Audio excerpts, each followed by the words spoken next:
خواتین و حضرات السلام علیکم. یوم آزادی مبارک. مرزا ابوالحسن اصفہانی لکھتے ہیں، میں قائد اعظم سے آخری مرتبہ 31 اگست 1947 کو گورنر جنرل ہاؤس میں ملا. ہم ملاقات کے بعد کمرے سے نکلے تو مجھے سیڑھیوں تک چھوڑنے کے لیے آئے. کمرے سے نکلتے وقت انہوں نے حسب عادت خود ہی تمام بجلی کے سوئچ آف کر دیے. میں نے ان سے کہا، جناب آپ گورنر جنرل ہیں اور یہ سرکاری قیام گاہ ہے، اس میں روشنیاں جلتی رہنی چاہیے. قائد اعظم نے جواب دیا کہ یہ سرکاری قیام گاہ ہے، اسی لیے تو میں اور بھی زیادہ محتاط ہوں. اپنے گھر میں تو مجھے اس بات کا اختیار ہے کہ بتیاں ساری رات جلتی رہیں، لیکن یہاں میری حیثیت مختلف ہے. یہ میرا اور تمہارا پیسہ نہیں ہے، یہ سرکاری خزانے کا پیسہ ہے اور میں قوم کے اس پیسے کا امین ہوں. تم سیڑھیوں سے اتر جاؤ گے تو یہ بتیاں بھی بجھا دوں گا. یہ تھا قائد اعظم کا اس ملک کا احساس اور اس کے اثاثوں کے بارے میں احتیاط. یہ تو ہم سب جانتے ہیں کہ گورنر جنرل کے طور پر انہوں نے اپنی تنخواہ 1 روپیہ مقرر کی. اپنی ذاتی گاڑی بمبئی سے لا کر اسے سرکاری گاڑی کے طور پر استعمال کرنا شروع کر دیا. اور یہ قائد اعظم ہی تھے جنہوں نے پاکستان بننے کے بعد اپنے ساتھ گورنر جنرل ہاؤس میں رہائش پذیر اپنی بہن فاطمہ جناح کے لیے لائی گئی ایک کرسی کا 7 روپے کا بل سرکاری خزانے سے ادا کرنے سے انکار کر دیا تھا، یہ کہہ کر کہ فاطی اپنے لیے کرسی خرید سکتی ہے تو قوم اس کے لیے یہ خرچہ کیوں کرے. شکریہ قائد اعظم کہ آپ نے ہمیں ایک آزاد ملک دیا، کیونکہ جب ہم محکوم تھے تو لاہور کے انارکلی اور شالمی بازار میں 99% دکانیں ہندوؤں کی تھیں.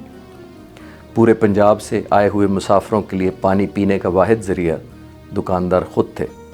یہ دکاندار ہندو گاہکوں کو تو کٹورے میں پانی دیتے تھے، جبکہ مسلمانوں کو پانی ایک بانس کے ذریعے ان کے ہاتھوں میں منتقل کیا جاتا تھا کہ برتن ناپاک نہ ہو جائیں.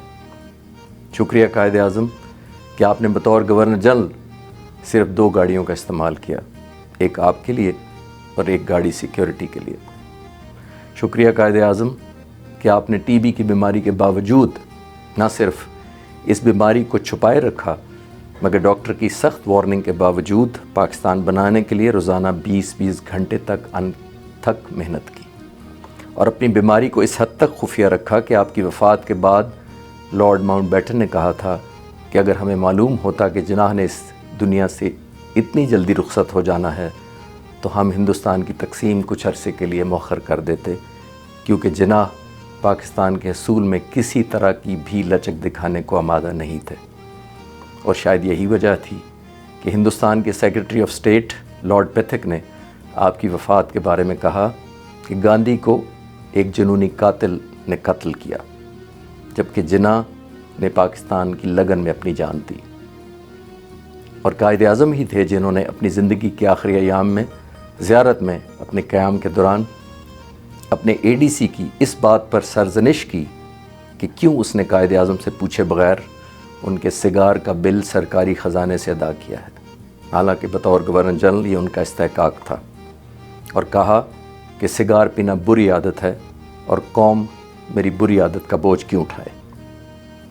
یہ بانی پاکستان ہی تھے جن کی زندگی بچانے کے لیے ان سے اجازت لیے بغیر فاطمہ جناح نے ایک باورچی کو لاہور سے زیارت بلا لیا، کیونکہ قائد اعظم بیماری کی وجہ سے کھانا پینا تقریباً چھوڑ چکے تھے. اس باورچی کا جہاز کا ٹکٹ کا خرچ اپنی جیب سے ادا کر کے اس کو واپس بھیجنے کا حکم دیتے ہوئے اپنے اسٹاف سے کہا، یہ غریب قوم ہے جو میرے منہ کے ذائقے کے لیے اس عیش کی متحمل نہیں ہو سکتی. شکریہ قائد اعظم. خواتین و حضرات، آئیے سوچتے ہیں کہ قائد اعظم نے اس ملک کے ساتھ جس لگن اور اپنائیت کا مظاہرہ کیا، کیا ہم بھی اس ملک کے لیے اسی طرح مخلص ہیں؟ آئیے پاکستان کی بدولت ہمیں جو خود مختاری اور وقار ملا ہے، اس کے بدلے میں پاکستان کو وہی اپنائیت دیں. پاکستان پائندہ باد.